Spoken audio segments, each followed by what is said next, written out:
I will not watch this thing alone, please. I want you to listen to this. I couldn't believe it.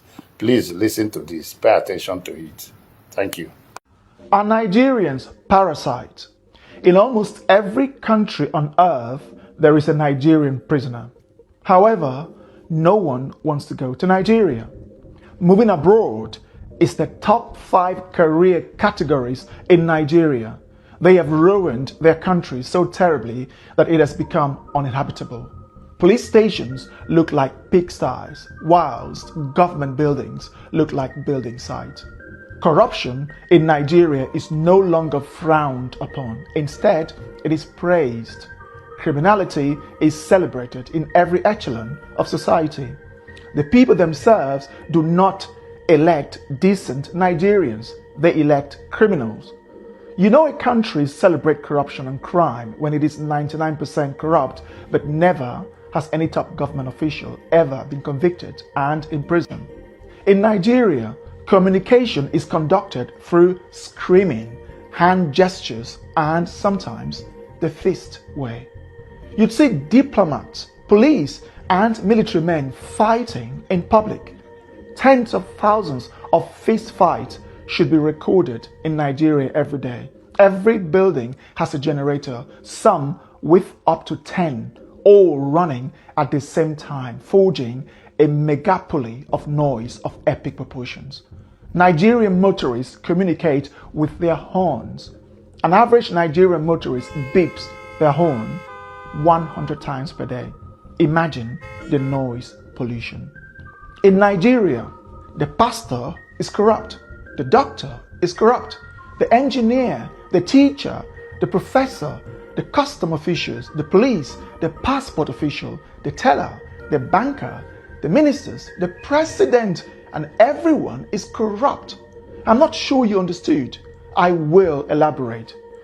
You can get to the Nigerian border with explosives, bribe the officials, and they'll let you in. You can bribe your way through your professors to give you the best grade. Bribe the passport officials to delete your name from the system and create a new identity for you. Or pay the police to arrest someone who annoys you. Nigeria is a complete shithole. Now imagine people raised under such chaotic system coming into your country. From the day they were born, they bribed their way through the authorities, school, and even employment. When a government job opening becomes available, the person in charge sells it to the highest bidder. You see, this is not talked about enough. I have given this a serious thought before making this video, and it breaks my heart that I have to make it. A Nigerian have no sense of queue, keeping the street clean, respect authority, law and order, or the faintest idea of customer service. There is only one thing on the mind of a Nigerian: make money and buy respect. They have succeeded in creating nations within their country. The Hausa, Yoruba, and Igbo effectively have quasi-nations within Nigeria. You should see them bashing, fighting, hating, and disparaging each other instead of working together to fix up the world's greatest human shithole ever put together, called Nigeria. Let me take you around the world.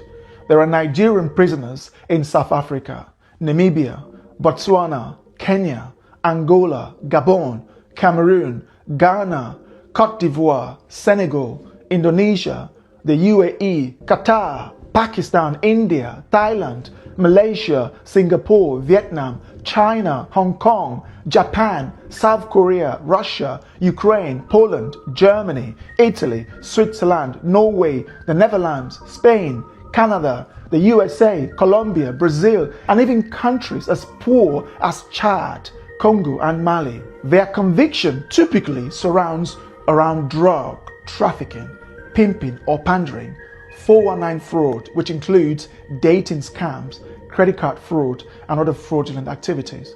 The world has every reason to scrutinize Nigerians 5 times more, or even ban them altogether. Nigerians give black Africans a bad name. I bet you Namibians, Botswana, Kenyans, Angolans, Senegalese, Burkinabes, South Sudanese or South Africans commit the least crime of all Africans who live in the West, South America and East Asia. Botswana, Namibians, South Africans and Kenyans don't leave their countries like Nigerians do. When they do so legally, and when they are in your countries, they are 10 times more likely to abide by the law of the land and stay away from crimes. In contrast, Nigerians would fight in public at every opportunity. They have one of the lowest levels of etiquette in the world.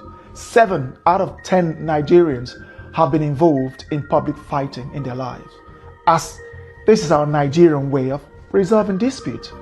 Now imagine letting someone who doesn't understand law and order not to litter, not to urinate in public, how to dialogue instead of yelling and using their fist in your country. What do you think will happen? They don't get along with their neighbors or other African countries. How do you think they'll get along with the world's most evolved and developed societies of the West and East Asia? The Nigerian sees the humane laws of your country as a weakness to exploit. As with everything, nothing is 100%. I know this. There are some good Nigerians, but almost every Nigerian is infested with that corrupt mindset. Living in Nigeria, I have tried to find something good to sell to the world, but unfortunately, there are scarce. It is a land absent from progress. The Nigerian system is broken. Nigeria is not even a country. A Hausa person hates the Igbo person to the extent that they can wipe them out. The Igbo hate the Hausa in the same way. The Yoruba have a fundamental hatred for the Igbo that they'll rather die than elect an Igbo person, whilst the Igbo are the world's most arrogant, self-deluding, zero etiquette people of Africa. These 3 major ethnic groups, Hausa, Igbo and Yoruba, each have over 40 million people, with the Hausa nearing 65 million. Now imagine putting Spain, England and Poland into one country. Do you know the type of chaos you'd be creating? This is how Nigeria is. The Spanish, English and Polish are all European, but they cannot function as one country. So too do the Hausa, Yoruba and Igbo. These people cannot function under one country. When government ministerial positions are declared, they often have to reflect the Hausa, Yoruba and Igbo shares before the other minority ethnic groups receive their own share. If the sharing favors one ethnic group more than the other, they fight, yell, insult and complain until the next appointment. The other ethnic group in charge will now retaliate by appointing their own ethnic group. The presidency has to go to that ethnic group, then that one, and this one, and those one. Then when the next one comes, they keep changing. You see, in short, the number of ministerial positions have to reflect the various ethnic groups. This is not a country, but a bunch of tribal, unevolved, mentally unstable, over 200 million stupid people. Why would any country let Nigerians into their country? I'm not sure, but if I were the Prime Minister of the United Kingdom, I would impose a total ban on Nigerians. The risk outweighs the benefit. There are 24 million homeless Nigerians, which is almost the same as the rest of sub-Saharan Africa combined, and over 70% of the country's population lives in poverty. That is over 160 million people, the highest in the world when averaged, given that India has over 5 times as many people as Nigeria. They have the largest arable land in Africa, Nigeria, yet most of that is uncultivated.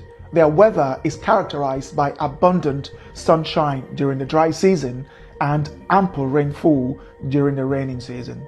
The north is the savanna, and the middle belt of Nigeria is level with abundant arable land suitable for farming. Still, 56% of Nigeria's 70 to 84 million hectares of arable land remains uncultivated or underutilized. You begin to ask yourself, why are these people hungry? The answer is simple: incompetence and a collective lack of skills to run a country.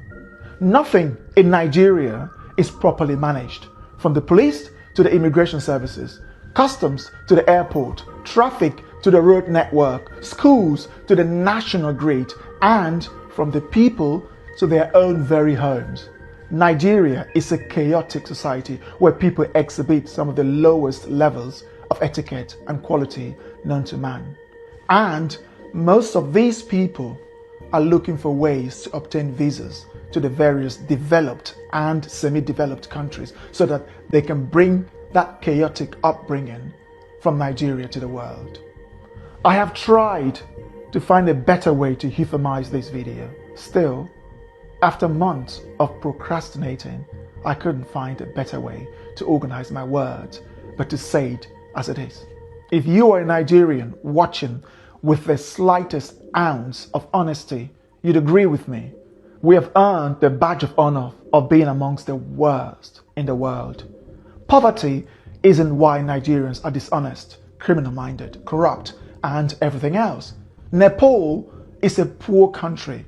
How many Nepalese have you seen committing crimes around the world? Chad, Burkina Faso, Mali, Myanmar, Tajikistan, and South Sudan are poor.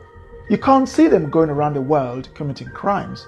Of the world's 195 countries, there is a Nigerian prisoner in 60% of them, the highest of any country on earth. That is not an accident.